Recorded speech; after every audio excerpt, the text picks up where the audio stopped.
Assalamualaikum warahmatullahi wabarakatuh. Good morning everyone. Pertama-tama saya mengucapkan terima kasih dulu untuk IAGI Maluku yang sudah mau berkolaborasi dengan research untuk sharing ini. Nah, tadi dari Mas Henry, kemudian Bang Randi, kita udah lihat bagaimana proses untuk mendapatkan scholarship dan juga mendapatkan kampus di luar negeri gitu ya. Nah, sekarang saya mau coba lihat dari perspektif lain, bahwa sebenarnya di UK sama aja, butuh IELTS, butuh scholarship, kemudian alignment dengan sponsors, ataupun alignment dengan expertise dari kampusnya gitu ya. Nah, yang mau saya coba bahas adalah the values of scholarship.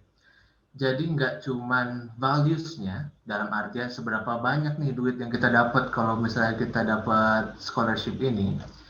Not only that, but also nilai-nilainya.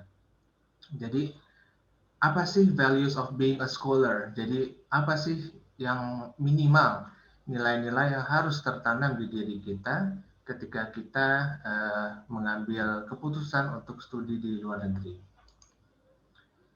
Nah, ini sedikit introduction dari saya. Yang atas ini adalah kurva yearly dari oil price gitu ya. Jadi kalau teman-teman lihat, saya masuk ITB itu tahun 2009, oil price itu sedang menanjak naik. Dan ini masih randum-randumnya lah waktu itu. Kemudian saya sempat internship di Chevron, bareng Henry juga.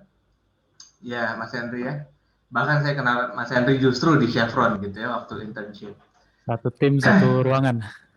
Iya, betul sekali. Nah, kemudian di akhir 2013 saya lulus, dapat offer dari Chevron. Di situ adalah salah satu titik dilema saya, either to work atau to study first. Nah, kemudian saya berkesimpulan bahwa intern-intern sebelum saya, yang dulu intern di Chevron juga, itu banyak yang sekolah dulu kemudian balik langsung ke Chevron gitu, langsung kerja. Tapi sehingga saya menyimpulkan, okay, then the choice is, why don't we study first and then work at Chevron? So that's what I have in mind at that time gitu ya. Dan kemudian saya harus milih nih kampus yang nggak lama-lama amat nih, biar standing overnya itu nggak terlalu lama gitu kan. Jadi saya pilih yang durasinya not too long gitu ya, tapi tetap komprehensif gitu. Saya pilih di UK, dan saat itu saya masuk di MSc Petroleum Geoscience gitu ya, yang reputable juga, yang cukup baik lah ininya. Tapi di tengah-tengah perkuliahan, tengah-tengah saya ambil MSc, kita tahu ada oil price decline, very sharp. Di situ bahkan teman saya yang di Saudi Aramco aja, orang Arab itu khawatir gitu ya. Tapi khawatirnya karena dia banyak loss main trading oil, bukan karena takut dipecat gitu ya. Nah, di situ saya setelah ambil MSc, saya lulus tahun 2015. Saya berpikir nih, waduh, judulnya MSc Petroleum Geoscience. Saya akan jadi Petroleum Geoscientist. Artinya saya harus kerja di petroleum company kan. Di mana nih ada petroleum company yang mau merekrut lulusan baru di saat sedang krisis gitu. Tapi saat itu alhamdulillah saya dapat kesempatan untuk ambil tesis di Petronas, kemudian ditawarkan menjadi Geoscientist Apprentice. Nah, di pertengahan ini ada persimpangan lagi. Saya harus memilih saat itu apakah lanjut kerja di Petronas atau bekerja menjadi dosen gitu. Dan kemudian karena dua-duanya offer yang bagus, tapi saya berpikir bahwa di saat itu sangat besar kemungkinan saya untuk di layoff lagi. Karena di saat itu banyak oil company yang sedang restructuring lah ya. Dan saya melihat bahwa lebih challenging nih kalau misalnya kita ambil S3 ya, lanjut studi gitu, ambil PhD. Tapi saya juga pikir harus ada tempat saya berkontribusi setelahnya. Di saat yang sama ada lowongan dari universitas baru waktu itu, baru dibentuk gitu ya, Universitas Pertamina. Jadi saya masuk Universitas Pertamina bulan Mei, bulan Oktobernya saya langsung ambil PhD, langsung berangkat ke London dengan supervisor yang beda gitu ya. Tapi yang supervisor saya waktu S2 ini jadi supervisor kedua saya di PhD. Nah, key take out dari ini adalah rezeki kita itu tidak linear dengan oil price. Jadi jangan khawatir kita nggak dapat kerjaan, jangan khawatir kita nganggur gitu ya. Karena rezeki kita tuh nggak ditentukan oleh si kurva yang naik turun setiap hari ini. Ya, tapi yang harus kita canangkan adalah seperti yang Mas Henry udah sampaikan, Bang Randi sudah sampaikan, itu ada di dalam diri kita ya. Nilai-nilai bahwa kesiapan mental kita tentang apapun yang akan mungkin terjadi. Jadi we have to face all the challenge with ourselves dan bravely gitu ya. Nah, judul ini adalah judul topik kita webinar kita ya, Scholarships to Study Abroad in the UK. Jadi paling tidak ada 3 kata kunci ini. Karena yang pertama adalah tentang scholarships-nya, banyak sudah dibahas Mas Henry dan juga Bang Randi. Yang kedua kata kuncinya adalah study abroad. Yang ketiga adalah in the UK. Jadi yang berbeda dengan Mas Henry dan Bang Randi adalah tempatnya gitu ya. Nah, kemarin saya coba di Google, apa sih arti dari scholarship gitu. Nah, ternyata scholarship itu punya 2 arti. Yang pertama adalah academic study or achievement, atau learning of a high level. Jadi, kemampuan kita secara akademis lah untuk berpikir lebih filosofis gitu. Nah, ini bahasa Indonesia itu lebih bisa dikatakan seperti kesarjanaan gitu ya. Sedangkan yang kedua adalah a grant or payment made to support the student's education. Nah, ini beasiswa. 2 hal ini tentu interrelated. Banyak orang institusi yang ingin memberikan beasiswa supaya kita punya level kesarjanaan ini gitu ya, values. Jadi both of them punya values. Bedanya yang kedua, values-nya itu material, berapa juta pound, berapa juta dolar Kanada, atau berapa ribu Norwegian krone gitu ya. Sedangkan yang atas adalah values yang moral gitu ya. Nilai-nilai yang harus kita dapatkan minimal setelah kita belajar abroad. Nah, sebelum kita lanjut, saya pengen survei dulu nih. Coba teman-teman pergi ke menti.com, kemudian masukkan kode ini, kemudian kita sama-sama jawab nih. Dari 0 sampai 10, seberapa penting sih reasons kita untuk study abroad? Apakah karena ingin expand the networks gitu ya?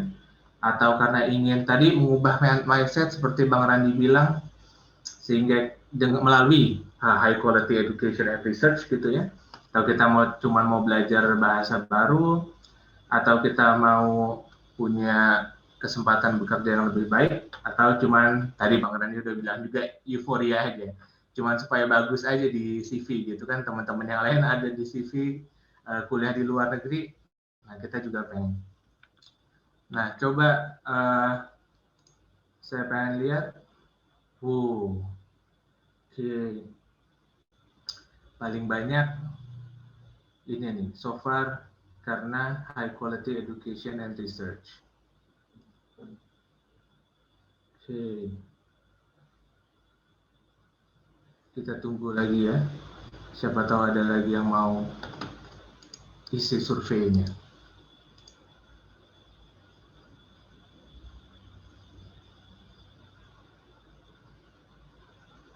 Oke. Jadi mostly memang karena high quality education research gitu ya. Yang kedua adalah karena network, karena kita mau membangun jejaring. Kemudian better job opportunities. Setelah itu baru belajar bahasa, dan yang paling kecil adalah karena euforia ya, karena it looks good on the CV. Jadi alhamdulillah berarti teman-teman yang hadir di sini punya mindset bahwa kita study abroad itu karena ingin merubah mindset seperti yang Bang Randy sampaikan tadi ya, karena kita ingin meningkatkan kemampuan kita melalui high quality education and research. Oke. Nah, apapun kita masuk ke kata kunci kedua, study abroad. Jadi apapun alasan teman-teman sekalian, yang penting adalah dia bisa mengakomodasi kebutuhan teman-teman in the present and in the future, dan harus kuat motivasinya, strong enough to keep you going. Jadi tadi kriteria pemilihan kampus itu mulai dari kurikulum, fasilitas, research expertise, profesor, lokasi, alumni network, apapun itu adalah dasar kalian memilih kampusnya. Dan juga kesamaan kalian dalam scholarship ya, memilih scholarshipnya. Tapi harus ada alasan yang lebih mendasar supaya kalian strong enough to keep you going. Jadi kuliah di luar negeri itu tidak mudah gitu ya, karena banyak sekali naik turunnya dan cobaannya banyak gitu ya, mulai dari cobaan eksternal dari supervisor atau cobaan dari funding misalnya ya Mas Henry ya. Uang nggak turun-turun misalnya udah berapa telat sebulan 2 bulan, itu sangat-sangat mempengaruhi performance kita dalam bidang akademis. Jadi kalau kita nggak kuat motivasinya mendingan jangan gitu ya. Jadi pastikan motivasi yang kita punya untuk studi di luar negeri itu kuat gitu ya. Karena naik turunnya cobaannya banyak. Oleh karenanya banyak orang yang bilang untuk apply MSc atau even PhD itu you don't have to be very very smart gitu, but you have to be persistent. Jadi kita harus perseverance gitu, harus apa ya Bang Randy, harus kuat gitu dalam menjalani semua cobaannya gitu. Nah terakhir, kenapa in the UK? Jadi ini mungkin teman-teman familiar dengan unconformity ya. Di sini ada lapisan, yang satu near vertical, yang satu itu horizontal. Waktu itu berapa ratus tahun yang lalu si James Hutton duduk di sini, kemudian dia mikir kenapa bisa kayak gini batuannya. Dan kemudian dia mulailah menulis beberapa buku gitu ya, yang kemudian berkembang ilmunya menjadi modern geology yang kita pelajari sekarang. Jadi ini ada di Scotland gitu ya. UK itu salah satu birthplace lah dari modern geology, di mana si James Hutton ini dijuluki the father of modern geology juga.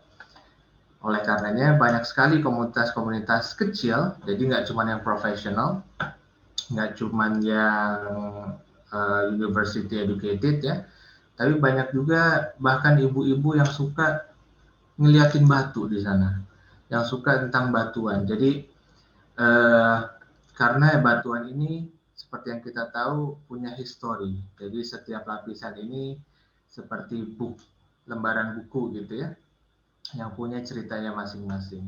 Nah di UK environment untuk geologinya sudah sebaik itu. Kemudian di UK juga bukan banyak ya, ada Geological Society yang merupakan yang paling tua, Geological Society yang paling tua di dunia. Ini tahun 1807, waktu itu didirikannya sebelum Indonesia merdeka gitu ya. Nah kemudian outcrop juga banyak. Di sini kita bisa lihat contohnya di Kilf nih, Somerset, di mana ini seperti kita melihat time slice di seismic data. Jadi kalau kalian pernah kerja dengan data 3 dimensi, kemudian kita lihat atau kita potong, kita bisa melihat lapisannya, kemudian kita lihat faultnya yang memotong lapisan gitu ya. Sehingga sama iklimnya seperti di US dan di Kanada, di mana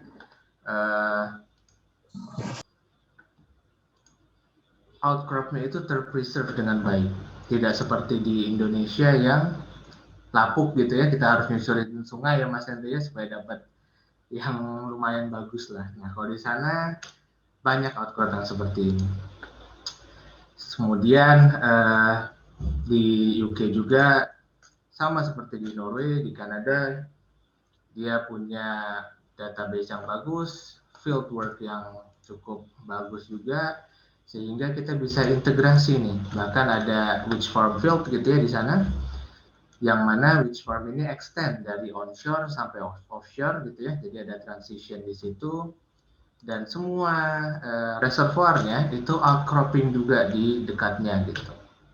Sehingga kita bisa melihat analognya langsung seperti apa reservoirnya, kemudian batuan atau formasi yang sama bisa kita lihat juga di subsurface.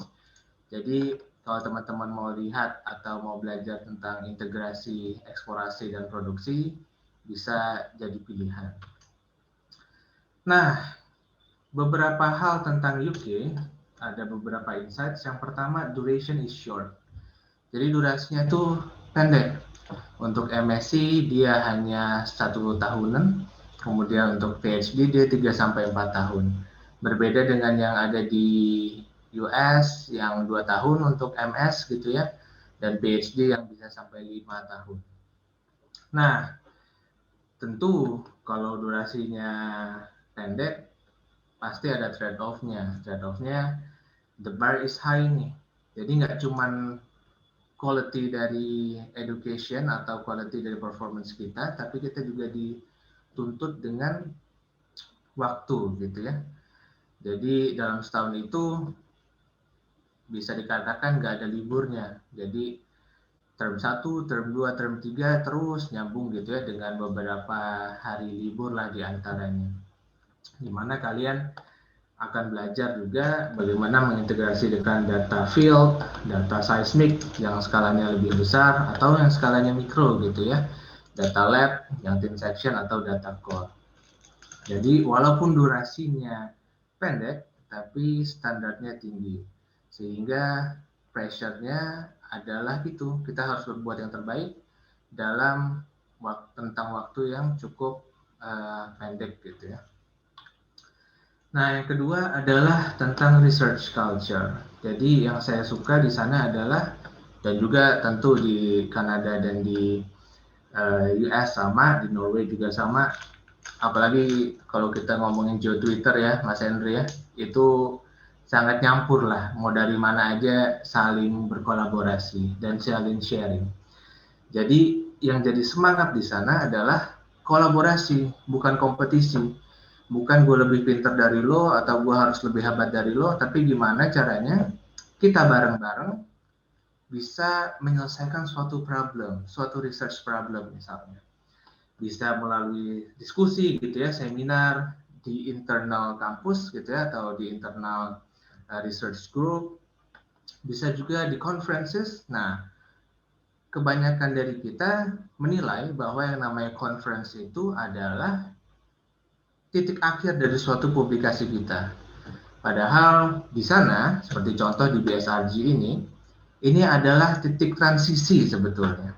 Jadi kita sharing tentang riset kita, di mana kita berharap feedback, bukan berharap bisa kita tulis di CV. Kita berharap feedback dari orang-orang yang expert, yang datang ke conference, kemudian kita perbaiki pekerjaan kita berdasarkan feedback tersebut untuk kemudian kita publish di jurnal. Jadi ketika kita masuk ke jurnal, sebelum direview oleh para reviewers, kita sudah punya nih kira-kira celahnya di mana sih dari feedback conference tentang apa yang perlu kita perbaiki dari riset kita. Jadi conference bukan tujuan utama, itu adalah tujuan transisi untuk publikasi yang lebih tinggi lagi levelnya.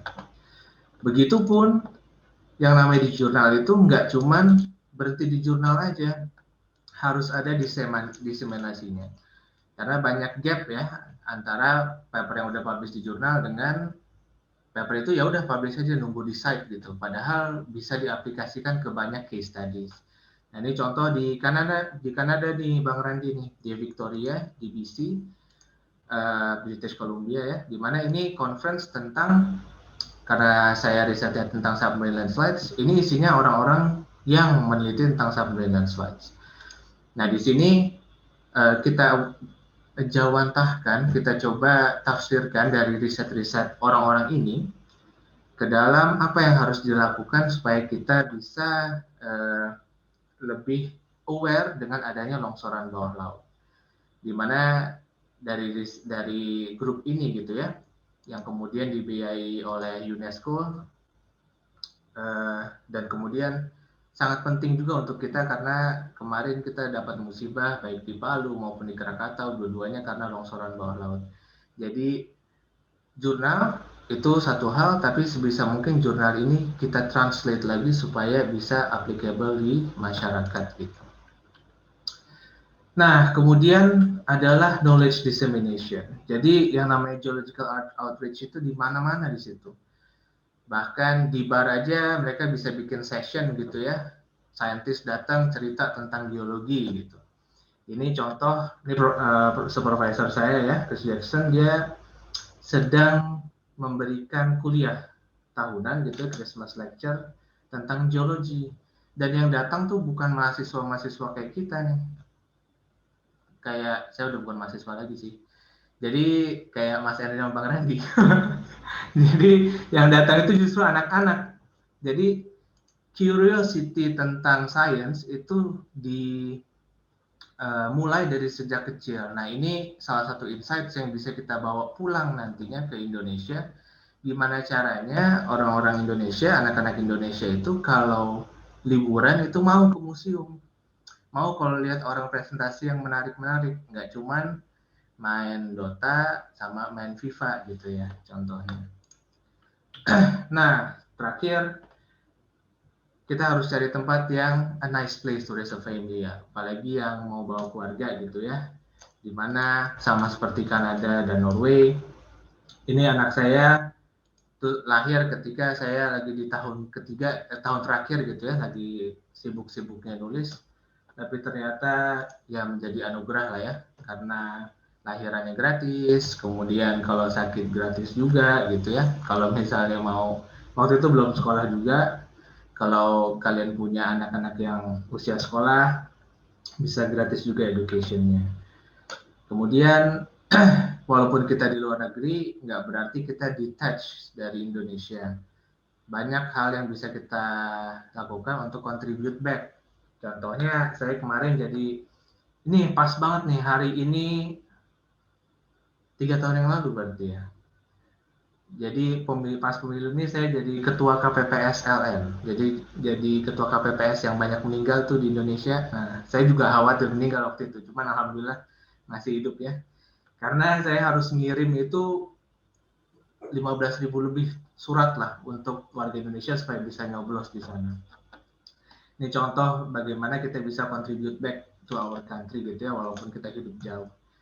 Kemudian kita juga dapat chance untuk meeting important people from Indonesia. Misalnya ada Pak Bambang Brojo, Menristek gitu kan, yang datang terus saya presentasi tentang submarine landslide di Indonesia, di mana ada kemungkinan nih dari paper yang terbaru bisa kena tsunami, padahal tempatnya kita kira aman, nggak ada gempa gitu ya, tapi ternyata bisa tsunami. Nah, chances untuk kita ketemu Pak Bambang misalnya di Indonesia itu kecil sekali untuk orang seperti saya. Tapi kalau misalnya kita kuliah di luar negeri, ketika ada envoys atau orang-orang pejabat dari Indonesia datang, bisa kita promote research kita, kira-kira apa yang bisa kita contribute back nantinya setelah pulang. Kalau kalian mau pulang tentunya. Nah, yang terakhir adalah nilai-nilai research nih sebetulnya, tapi nilai-nilai yang sebetulnya minimal harus kalian dapatkan, harus kalian pastikan kalian punya ketika kalian kuliah di luar negeri atau bahkan di dalam negeri. Pertama, integrity. Ini sudah jelas harus berintegritas karena kita harus menghargai karya orang lain, menghargai karya kita sendiri. Contohnya ya di plagiarism misalnya, di sana sangat-sangat ditekankan tidak boleh kita plagiarize pekerjaan orang lain. Jadi apa yang menjadi karya kita harus sejujur mungkin. Jadi seperti yang banyak orang bilang bahwa saintis itu salah boleh, tapi nggak boleh bohong gitu ya. Nah paling tidak kalian harus dapat nilai integritas dari belajar. Kemudian nilai-nilai kolaborasi, bahwa kita nggak bisa semuanya kita kerjakan sendirian, tapi problem yang besar itu bisa kita selesaikan dengan mudah kalau kita berkolaborasi. Jadi kita harus bisa open-minded, kita menerima diverse thinking and perspectives gitu ya. Kemudian tenacity nih, jadi kita nggak boleh berhenti dan puas sampai di situ saja, tapi kita harus terus dorong sampai ke limit kita berikutnya. Jadi seperti yang di awal tadi, kita nggak perlu sangat-sangat pintar kok untuk dapat PhD atau dapat MSc, tapi kita perlu gigih, kita harus persevere gitu ya. Kemudian innovation, nah ini otomatis karena ketika kita ambil PhD misalnya di luar negeri, itu udah pasti harus ada novelty-nya, harus udah pasti harus ada hal yang belum dilakukan sebelumnya atau tambahan-tambahan baru. Dan yang terakhir adalah sustainability, di mana sebetulnya sustainability ini bisa diartikan keberlanjutan, tapi bisa juga diartikan atau efeknya ya, ibaratnya apa yang kita lakukan sekarang itu akan berimbas nanti. Jadi all the good decisions atau positive decisions yang kita lakukan pasti akan kita tuai. Hal baik yang kita tanam sekarang pasti akan kita dapatkan juga nantinya. Jadi sustainability ini nggak cuma dalam arti besar gitu ya, keberlanjutan lingkungan, SDGs-nya UN dan lain sebagainya, tapi dari skala mikro, dari skala diri kita harus kita camkan bahwa apapun yang kita lakukan pasti akan berimbas di masa depan.